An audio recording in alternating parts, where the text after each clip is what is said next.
السلام عليكم، نتمنى ان شاء الله انكم تكونوا على خير وفي احسن الاحوال يا ربي. المهم قبلوا عليا بهذا لا فيديو، راني في الدار وشكون الله شويه مريضه. كنت قاسم معكم اي حاجه كنت كنديرها شحال هادي وكتعطيني نتيجه. واللي كانت الام ديالي الله يرحمها كديرها. كنتمنى تقبلوا عليا في هذا لا فيديو وكنبغيكم بزاف بزاف. جيتكم بواحد الوصفة اللي هي طبيعية وبمكونين فقط. المكون الرئيسي بجوجهم مهمين هو اللفت، ويا ريت يكون اللفت البلدي، داك اللفت المحفور. مهم انا هادشي اللي موجود عندي، واخا هكاك حتى انا دابا راه شكوى الله مريضه. هادشي علاش غادي ندير الوصفه وغنشاركها معكم، حيت دائما كنت كنديرها مع هاد الشتويه هادي ديال البرد بزاف. جاتني الكحه، خديت اونتيبيوتيك، ولكن خاصني نخرج الكخاشه باش يعني نيطويي الصدر ديالي.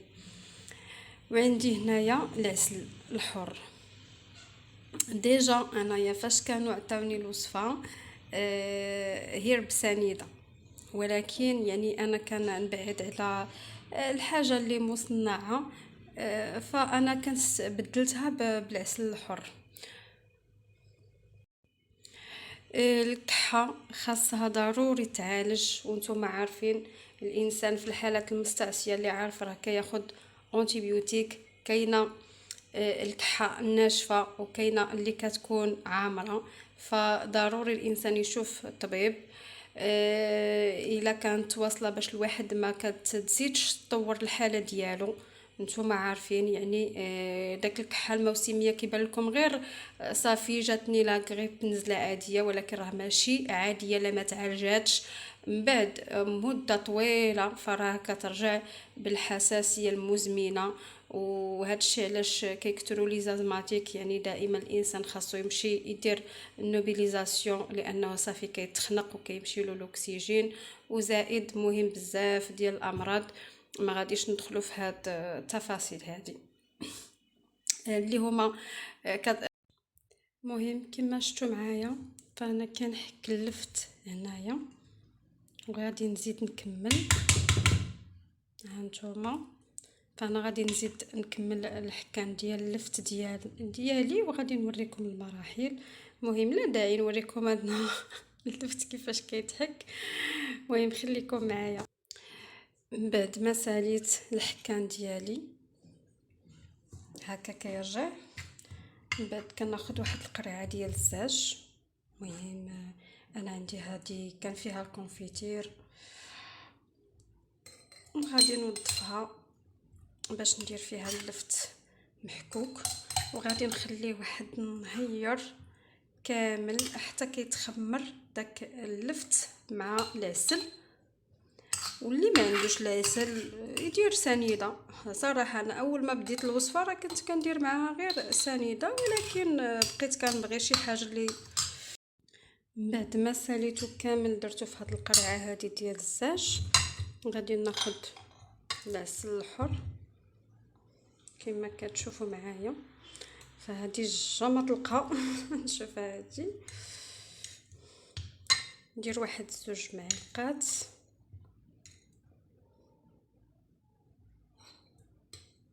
ما كتشوفوا عاونت بداك 2 معالق اللي كانوا عندي. من بعد كنخلط هاد الخليط حتى كيتجانس. وهانتوما كتشوفوا غير كيوصلوا العسل اولا الحلاوه كيبدا داك الماء ديالو كيطلق. من بعد راه حنا غادي ناخذوا غير هاد السيرو هذا كما شفتوا، غير هاد السيرو. من بعد ما كيتخمر نهار كامل، ليله او ليلتين زعما يومين، كتبقاو تاخذوا هاد السيرو في الصباح كما كناخذوا السيرو ديالنا ديال الفارماسي. معلقه في الصباح ومعلقه في النهار ومعلقه في الليل. عرفتي داكشي اللي كتبقى كتزاد الكحه، ما تخافوش منها، ولكن داك الكخاشه راها كتخرج ما كتبقاش. وكنتمنى كنتمنى هاد الوصفة هادي تعجبكم، جربوها. راه انا مجرباها لاعوام، ودابا حاليا راني خديت اونتيبيوتيك، ولكن مازال كنحس بان شويه الكخاشة عندي في الصدر ديالي. واليوم بحكم انني جالسه، فراني دابا صوبتها وغادي نخليها تخمر باش ان شاء الله من بعد يومين ان شاء الله غادي نبدا نستعمل غير داك السيرو ديالي، وغتحتفظوا بها في الثلاجه. هي راه فاش كتخمر ما كيوقع لها حتى شي حاجه، عادي. مهم كنغلق على هاد القريعه هادي ديالي، كنسدها مزيان ومن بعد كندخلها للثلاجه وكنستعمل غير السيرو. ما تنساوش تشتركوا في قناه وصفات بتول وتفعلوا الجرس باش يوصلكم كل جديد، وكنتمنى تبارطاجيو مع الناس باش الافاده تاع. وما تبخلوش عليا بالتعاليق الزوينه ديالكم المحفزه، راه بيكم انا واصلت صراحه، والهلا يخطيكم علينا. وراهم وصفات مجربين، يعني ما كايناش شي حاجه اللي ما مجرباش. وكتسمحوا لي راني هي كنتعطل عليكم، راه للظروف وصافي. اما كاين بزاف د الوصفات. مهم سمحوا لي بزاف على ما نقاد اموري، وان شاء الله غادي نبقى نصور لكم يوميا. هاد الوصفه ان شاء الله للناس اللي مصابين بزكام او لا غريب او الكحه بحالي، فهي كترجع بحال مزمنه ما كتبغيش تزول، لان اللي برونش ديالنا كيعمروا. فهاد الوصفه ان شاء الله غتخرج داك الكخاشه، وغتحس بالصدر ديالك بانه رجع مزيان وما بقيتيش كتكحي بزاف. وش نقول لكم؟ هاد الوصفه راه انا مجرباها ومضمونه 100%، وهذه هي اللي كنت كندير من شحال هادي. ولكن غتسمحوا لي لما كنصورش معاكم وكنتعطل عليكم، فهي لظروف. انا شكوى الله مريضه، والوالد ديالي دار اوبيراسيون. كنتمنى تدعيو له بالشفاء. وراه الواحد كل واحد عنده ظروفه، وكنتمنى ان شاء الله ما تبخلوا